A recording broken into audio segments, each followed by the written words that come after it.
Et si on parlait d'entretien Dis annuel? donc, ça fait un bail. N'importe quoi. N'importe quoi. Je vais vous raconter une histoire. Alors, attention. Figurez-vous. Je vais vous raconter l'histoire d'Isabelle. Comment va-t-elle? Isabelle, moins bien que ça allait. Ah ouais? Isabelle, elle allait bien. Isabelle, elle occupait un poste d'assistante accueil dans une entreprise dans laquelle donc elle avait un poste d'accueil physique, accueil téléphonique et quelques missions de secrétariat. D'accord? À l'époque, Isabelle, pleinement épanouie dans son travail, reconnue par à la fois ses collègues et à la fois les clients qui ne manquent pas de dire à Gérard, son responsable, que vraiment il a de la chance, il a une vraie perle à l'accueil, elle est tout le temps souriante et à côté de ça, elle fournit un travail en plus de qualité. Bref, Tout va bien. tout va bien pour Isabelle. Arrive son entretien annuel. Et tout bascule.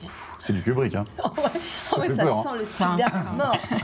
Arrive son entretien annuel. Elle y va, elle a préparé son entretien. Gérard, son responsable, a également préparé son entretien.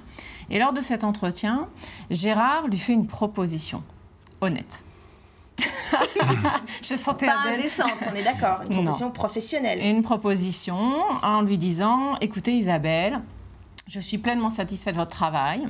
Il se trouve que mon assistante de direction part en retraite et je souhaite vous proposer le poste. » Oh, promotion sans rien demander. Promotion sans rien demander. La classe. Isabelle n'a pas forcément anticipé cet élément-là, donc Gérard lui présente les choses en disant voilà, c'est à la fois un signe de reconnaissance que j'ai envie de vous donner, et puis c'est aussi en lien direct avec vos compétences, puisque vous travaillez très bien, d'ailleurs tout le monde le dit. C'est une évolution de carrière. Je vous propose ce poste, Elle le prend. et bien sûr, je vous augmente. Bah oui. Que fait Isabelle? Elle accepte. Elle n'a pas vraiment le choix, elle y va. Obligée. D'accord? Donc, elle monte. Parce que quand on devient assistante de direction, on monte d'un étage. Voilà. Elle se retrouve donc près du bureau de son directeur. Et son directeur lui dit bien, vous allez voir, je vais vous donner des bonnes conditions de travail. Hein, vous allez avoir un bureau seul. Vous ne serez pas dérangé. Vous ne serez plus dérangé comme vous l'êtes actuellement à l'accueil. Et vous allez enfin pouvoir vous concentrer sur votre travail. Isabelle accepte. Et très rapidement,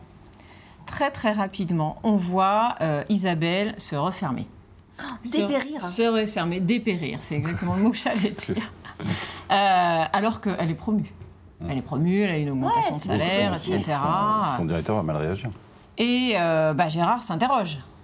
Son responsable dit qu'est-ce qui se passe? Il s'inquiète et puis très rapidement quand même, il commence à se dire j'y comprends plus rien. Ouais. Elle n'est pas si compétente que ça, c'est ça? Elle est peut-être pas si compétente que ça. Ouais, surtout, je la remercie parce que je fais une promotion. C'est ça. Ouais. Donc, je lui donne de la reconnaissance, je l'augmente, je lui donne un nouveau poste quand même bien plus valorisant, avec d'excellentes conditions de travail. Et qu'est-ce que je récolte? Elle fait la tête. Et en plus, elle commence moitié à faire des erreurs. Donc, est-ce qu'elle n'a pas commencé? Est-ce qu'elle n'avait pas masqué les choses? Est-ce que... Bref, le doute s'installe. Isabelle ne sourit plus. Perd en comment dire, qualité de travail. en qualité de travail. Elle commence à être effectivement à venir en traînant les pieds au bureau le matin. Et Gérard n'est pas content puisque il comprend pas ce qui se passe. Alors qu'est-ce qui s'est passé? Nous le saurons tout à l'heure. Oh là là là là là là.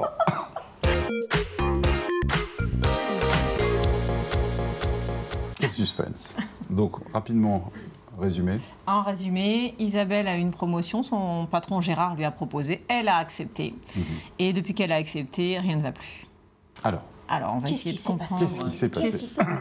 Qu'est-ce qui s'est passé? Alors, on est dans l'entretien annuel, on vous propose une promotion, c'est très difficile de refuser. Surtout quand c'est accompagné d'une évolution salariale. Donc, ce que je vous conseille de faire, c'est de ne pas vous précipiter, sauter au cou de votre Faire patron, un gros bisou. un gros smack. Merci, patron. Voilà. De prendre acte, parce que quand c'est du positif comme ça, eh bien, il faut savoir le prendre aussi. Ça fait du bien. D'accord, qu'on ait pensé à soi. On se dit, tiens, voilà, c'est un signe de reconnaissance. C'est aussi peut-être un patron qui a observé les choses et qui peut détecter en vous un potentiel que vous n'exploitez pas forcément. Bref. Profitez du moment, puisqu'il est bon, mais ne vous engagez pas trop vite. Voilà, ne vous engagez pas trop vite. C'est-à-dire qu'on ne donne pas sa réponse de suite. C'est ça. Je vous invite à prendre le temps de la réflexion, Déjà, pour laisser tomber un peu l'émotion générée. C'est pas facile en même Et temps. puis, non, c'est pas facile. De dire à son patron, non, je réserve ma réponse, je réfléchis. Ouais, ou j'attends. Ouais, Ouais. j'attends. C'est pas Mais forcément il faut savoir le faire. Il faut savoir le faire. Surtout, en fait, l'idée, c'est de ne pas se laisser aveugler, notamment par la promotion financière. Le problème, c'est que, évidemment, on est tous sous-payés, on voudrait tous gagner plus d'argent pour être plus en confort. L'argent ne fait pas l'épanouissement au travail, d'accord ? On connaît tous des gens très bien payés qui sont malheureux au travail. Donc, ne pas se laisser aveugler par ça pour avoir un minimum de discernement dans la prise de décision, d'accord ? Mais pour ça, il faut se laisser un petit peu de temps. D'accord. Donc dire à son patron, je vous remercie de cette proposition, je vais y réfléchir et puis je vous propose qu'on se revoie dans une semaine par exemple. Ou il ne faut pas que le temps soit de 2 mois, quoi. Non, on peut imaginer que non. Après, ça dépend des contextes dans lesquels on est, mais voilà, prendre le temps de la réflexion pour ne pas se laisser aveugler par cet aspect financier. Juste une question par rapport à ce que vous me disiez les semaines précédentes. Ça veut dire aussi qu'Isabelle, en l'occurrence, n'a pas bien préparé son entretien annuel. Elle l'a préparé, sauf qu'elle ne s'était pas forcément projetée sur ce poste-là. Ah oui, d'accord. Elle était plus en situation de faire évoluer son poste, elle était bien dans son travail. Parce que là, c'est un changement. C'est un changement. Il lui propose... c'est une surprise pour elle. Ça peut arriver dans un entretien, évidemment. Bien sûr que ça peut arriver. Bien sûr que ça peut arriver. Donc, qu'est-ce qu'il faut faire ? Il faut se demander quoi ? Donc, ce que je vous conseille de faire, c'est d'essayer de bien vous centrer sur vous-même et de bien identifier qu'est-ce qui vous plaît actuellement dans votre travail. En vous posant la question, qu'est-ce qu'une bonne journée pour moi ? Qu'est-ce qui fait que je viens avec le sourire le matin ? Et l'idée, c'est d'essayer de prendre du recul par rapport à ça et de voir si la proposition qui vous est faite vous permettra de préserver cette motivation-là. En l'occurrence, pour Isabelle, quand je l'ai questionnée sur le sujet, en disant « mais racontez-moi, vous étiez bien avant dans votre travail, qu'est-ce qui vous plaisait ?» Et finalement, les propos d'Isabelle, c'est de dire « moi j'adorais parce que je ne voyais pas les journées passer. Je voyais sans arrêt plein de gens, le téléphone ne faisait que de sonner, donc c'était valorisant pour moi, et puis je me sentais utile. J'aime travailler dans l'urgence, j'aime travailler en étant dérangée. » Et finalement, en détricotant comme ça les choses, on s'est rendu compte qu'effectivement, le fait d'être isolé dans son bureau, au calme, sans avoir de contact, son patron était dans une bonne intention en lui proposant cette promotion. Et d'ailleurs, elle l'a accepté pour ça. On se rend compte qu'on n'a pas tous besoin des mêmes conditions de travail pour être bien. Pour être bien. Assumer le fait que, oui, je préfère finalement avoir un travail où je suis dérangée plutôt qu'un travail où je suis tout seul dans un bureau. Un des pièges, c'est quelque part de ne pas assumer ce qui nous anime.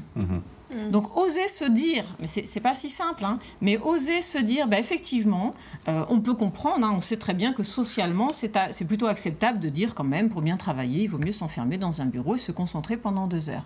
Okay. Une fois qu'on a dit ça, on connaît tous des gens pour qui c'est juste un enfer. Être 2 heures enfermé dans un bureau sans téléphone et sans voir personne. Et très vite, ça a un impact d'ailleurs sur les compétences, d'où effectivement les erreurs qu'elle commettait, etc. Donc, assumer le fait que finalement, cette promotion, certes, c'est une promotion, on va dire, en termes de rémunération et d'intitulé de poste, en tout cas, elle l'avait perçue comme ça, mais en fait, elle ne me correspond pas. Ça ne va pas me convenir. C'est pas facile, effectivement, par les temps qui courent, de les refuser. Et surtout quand il y a une progression salariale en plus. Évidemment. Alors après, l'idée, c'est qu'à partir du moment où on prend du recul, Isabelle aurait pu, du coup, être en situation de dire « j'accepte ». Par contre, vous pouvez me laisser la fonction accueil téléphonique, par exemple. Ah oui, entre les deux. On peut composer. L'idée, c'est aussi de s'approprier. D'être force de proposition, quoi. S'approprier son parcours et cette promotion qu'on vous propose et d'entrer dans un échange avec votre responsable sur le sujet pour essayer de façonner quelque part le poste au regard de vos leviers de motivation. Puisque ni lui ni vous n'avez intérêt à vous enfermer dans un contexte qui ne vous convient pas. En conclusion, en une phrase. Une conclusion en une phrase ? Tout à fait. Eh bien, Isabelle, elle va comment ? Isabelle, elle va mieux, elle va bien. Elle est revenue dans son... Oui, elle est revenue. Il vaut mieux être dans bien son dans son poste et pas avoir de promotion plutôt que d'y aller avec entrer dans les pieds. C'est ça. Bon, voilà, vous avez tout dit. Très bien. Merci beaucoup. Merci Stéphane. C'est le boss, c'est le